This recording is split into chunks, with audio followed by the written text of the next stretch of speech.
Hello and welcome to the Cryptocurrency News Channel. Today we're going to take an in-depth technical, well not so much technical, but in-depth look at can Ethereum reach $10,000 in this bull run?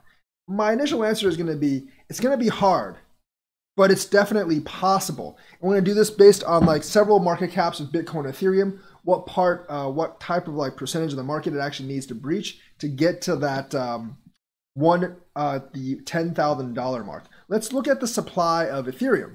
The supply of Ethereum right now is 114 million ETH. Now, the supply of ETH increases a little bit each year, but it's not a huge amount, so it wouldn't affect it that much in the future or for the foreseeable future. At $10,000 per Ethereum, you would need to have $1.14 trillion market cap for Ethereum, which is slightly less than 10 times what it is now. Ethereum's already been pumped quite a bit at 1,147.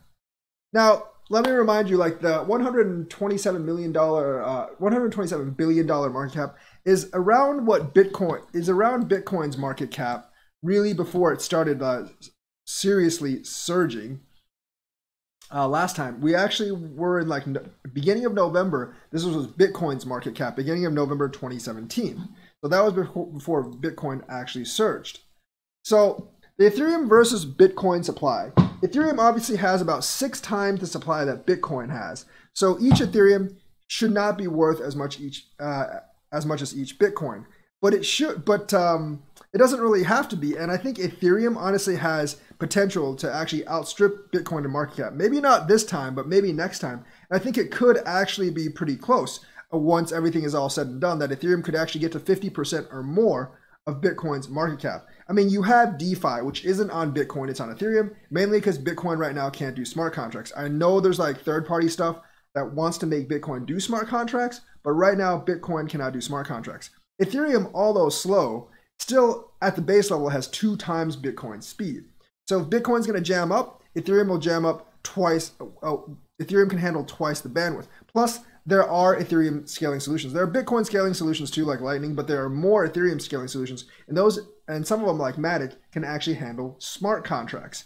So Ethereum should be able to handle more volume than Bitcoin. In terms of institutional involvement, Bitcoin obviously takes the cake, but Ethereum is the other one that institutions are invested in. If you look at Grayscale, about they have about $8 billion in Bitcoin, and about $1 billion in Ethereum. So Ethereum is getting up there as the second cryptocurrency that institutions will actually invest in. And I think when institutions see the business applications of Ethereum, they're going to be impressed because it's going to be much greater than Bitcoin with smart contracts and a lot of other functionality. Now, the thing is, if you actually look at the market cap and what percentage of the entire crypto market cap Ethereum actually needs to get to 10,000, I think the entire market cap needs to be somewhere almost around like 8 to 10 trillion for Ethereum to have $1 trillion market cap, which I think is very, very tough to do in this bull run, but I don't think it's impossible, especially with all the altcoins actually pumping up. And Ethereum will actually grow harder than Bitcoin, in my opinion. So just based on market cap, I do think there is a small possibility that the overall market cap this bull run can go to 10 trillion with all the institutional investment, and Ethereum actually will go to 1 trillion like that. However, the other thing is, what percentage of Bitcoin's market cap does Ethereum need to actually grow to? That's the final question. What percentage of Bitcoin's market cap does Ethereum need to grow to actually get to $10,000 per Ethereum? Now, I'm kind of assuming that Bitcoin will get to around $100,000 at the at its peak. I don't think we're anywhere near its peak now, but at $100,000, Bitcoin's full market cap would actually be $1.8 trillion. For Ethereum to get to $10,000 per coin, you need $1.14 trillion. So Ethereum needs to roughly be about 60% of Bitcoin's market cap at its height for ETH to go to $10,000. Now, that's not impossible. We need about 60%. Last time, Ethereum actually got to about 50% of Bitcoin's market cap at their respective maximums. Essentially, Ethereum did actually get a little bit higher than we are now. It was like 150 billion dollars in market cap at its height, whereas Bitcoin at its height was about twice that in terms of market cap. If you look at the market cap of BTC, it was $299 billion on December 7th.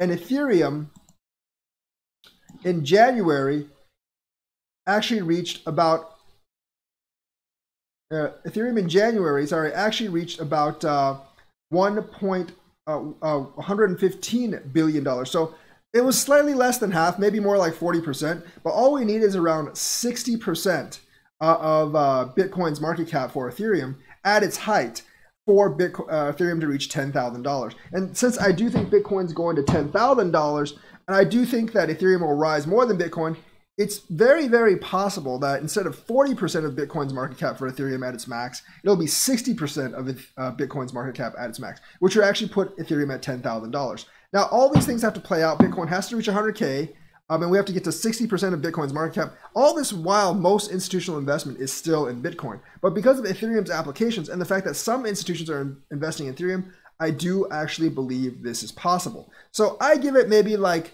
a 30% chance that Ethereum gets to $10,000, but the chance is definitely there, and you should be very, very bullish on Ethereum still. And it's definitely one of the safer projects, being safe from the SEC because the SEC said so. So that is the news for today. Let me know what you think, like and subscribe, and hit that bell notifications button. Thank you, and have a nice day.